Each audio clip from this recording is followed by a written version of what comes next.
Bismillahirrahmanirrahim. Assalamualaikum warahmatullahi wabarakatuh. Alhamdulillahi rabbil alamin. Wabihi nasta'inu ala umuri dunya waddin. Allahumma salli wa sallim ala sayyidil awwalin wal akhirin Muhammadin wa ala alihi wa sahbihi ajma'in. Amma ba'du, kaum muslimin wal muslimat rahimakumullah, pada kesempatan kali ini saya dari Pesantren Bina Ihsan Madani ingin mencoba sharing, berbagi, mudah-mudahan ada manfaatnya, dan kita akan coba menggarap pilihan kata hikmah yang dikumpulkan atau yang disusun oleh Imam Ibnu Athaillah As-Sakandari di kalangan pesantren. Kitab hikam sangat masyhur, dikenal di seluruh, bahkan di seluruh pelosok dunia. Itu kumpulan hikmah yang disusun oleh Imam Ibnu Athaillah As-Sakandari Al-Misri, orang Iskandaria dan orang Mesir. Saya ingin mencoba menjelaskan sebahagian, ya.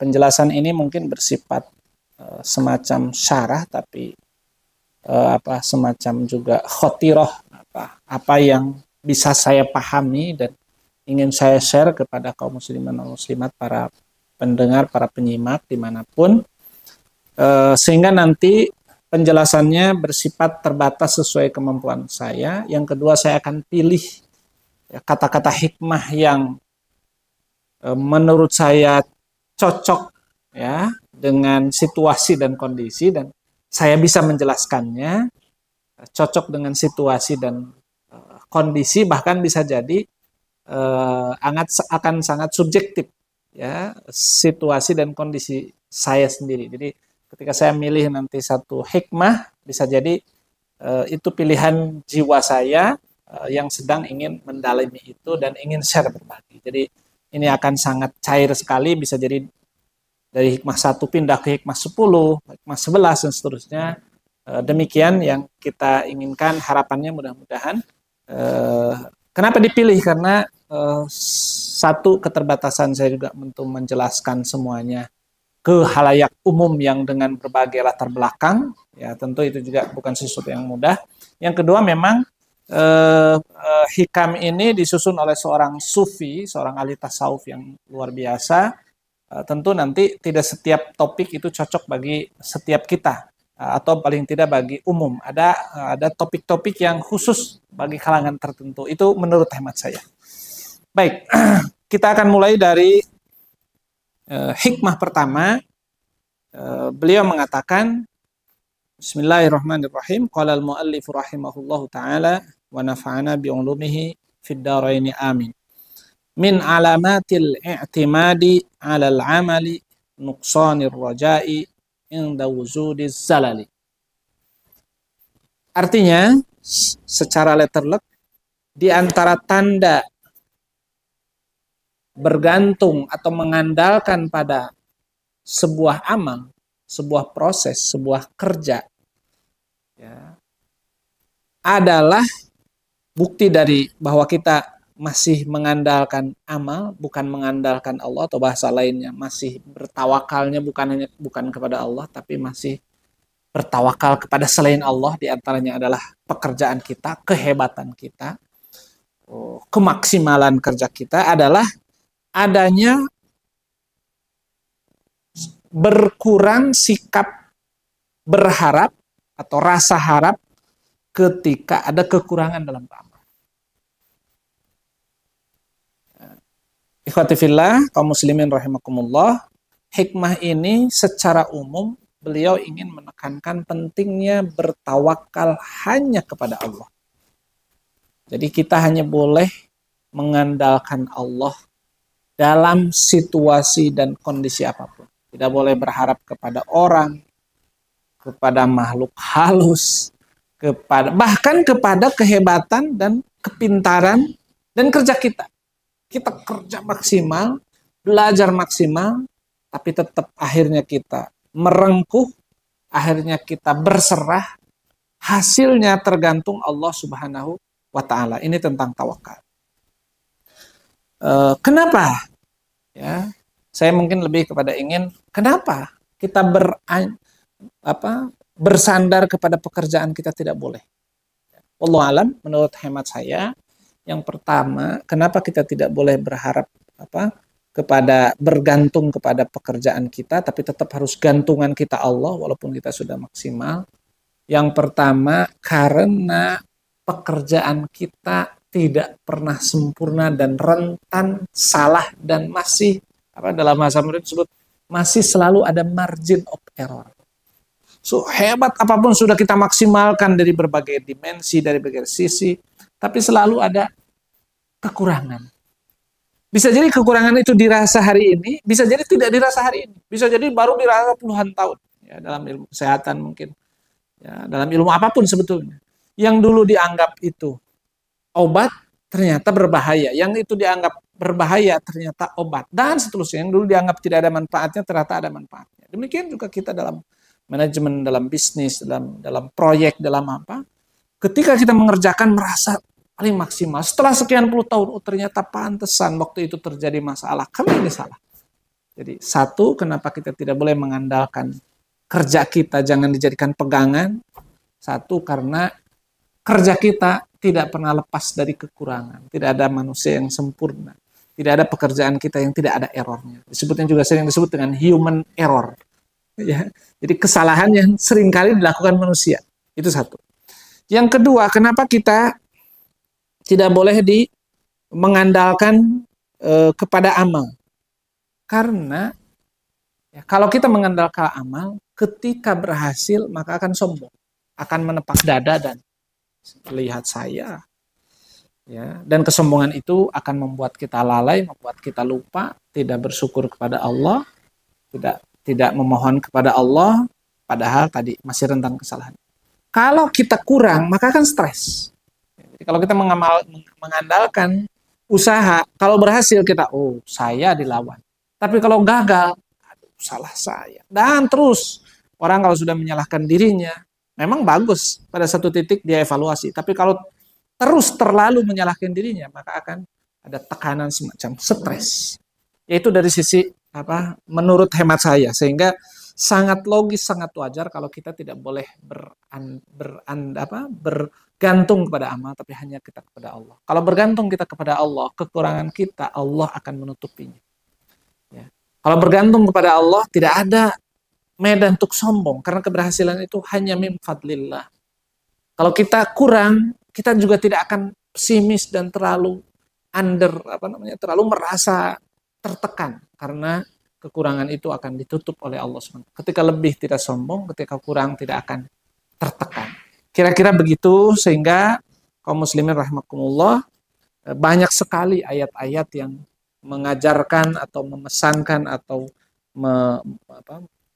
mengharuskan agar kita hanya bergantung kepada Allah Subhanahu wa taala. Misalnya diantaranya di surah Al Imran ayat 159 160. Fa idza azamta fatawakkal 'ala Allah. Ya.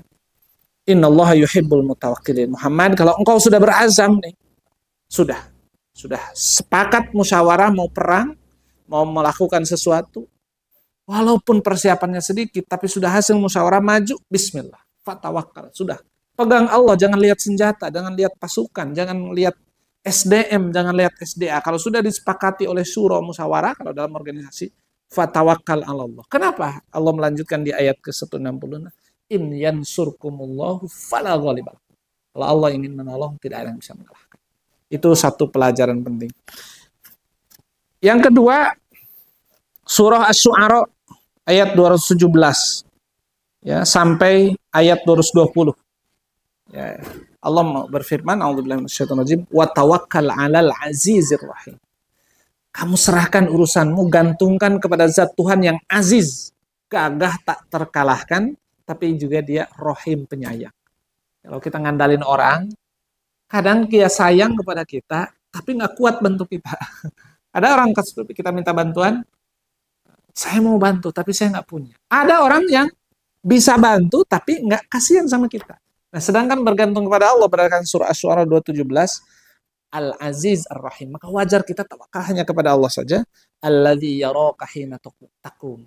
Yang melihat ketika kita berdiri, ketika kita sholat. Jadi Allah yang melihat kebutuhan kita, desahan kita, wa taqallubaka fis sajidin, melihat bagaimana kita bersama orang-orang yang sujud. Innahu huwas samiul alim. Wajar kita berserah karena Allah Maha mendengar dan Maha mengetahui kebutuhan kita kapan, di mana. Ya. Bahkan di surah Al-An'am ayat 61, kalau kita sudah melakukan perintah Allah, walaupun menyisakan bisa jadi prasangka buruk bagi kita, ya sudah serahkan aja. Misalnya di surah Al-Anfal Allah menegaskan tentang wa in janahu lis-salmi fajnahlah. Kalau orang yang sedang perang dengan kita minta damai, udah ikuti damai. Terus nanti kalau sudah damai dia nyerang lagi, fatawakkal 'ala Allah. Jadi wa in janahu lis-salmi fajnahlah wa. Urusan nanti dia mau khianat, mau nyerang lagi dan sebagainya, itu urusan yang jelas. Kalau mereka minta damai, ikuti damai. Subhanallah. Urusan mereka nanti nyerang lagi dan sebagainya, serahkan aja urusan kepada Allah Subhanahu wa Ta'ala. Jadi demikian sampai di dalam peperangan pun, dalam hal yang berbahaya, pegangan kita adalah bertawakal kepada Allah Subhanahu wa Ta'ala. Karena kita tidak mampu. Apakah orang yang bernegosiasi dengan kita mau damai ketika kita mau menang misalnya, kemudian itu bohong atau jujur? Kita tidak dimerintah, ya, dipinta untuk membuka hatinya, melihat batinnya. Tidak. Nahnu nahkumu bil-dhawahir wala nahkumu bis-sarair. Kita hanya bisa menghukumi, menyikapi yang jelas. Tidak bisa menyikapi isi hati orang. Kemudian surah At-Talaq ayat 3. Allah sudah menjamin wa may yatawakkal 'ala Allah fa huwa hasbuh. Kalau kita sudah serahkan urusan kita kepada Allah, maka Allah lah yang akan mencukupkannya. Dan saya ingin tutup dengan surah At-Taubah ayat 51. Qul la yusibana illa ma kataballahu lana. Tidak akan terjadi kecuali yang diizinkan, ditakdirkan dan diirodahkan oleh Allah Subhanahu wa Ta'ala. Maka wajar kita hanya boleh bertawakal, bergantung, bersandar hanya kepada Allah.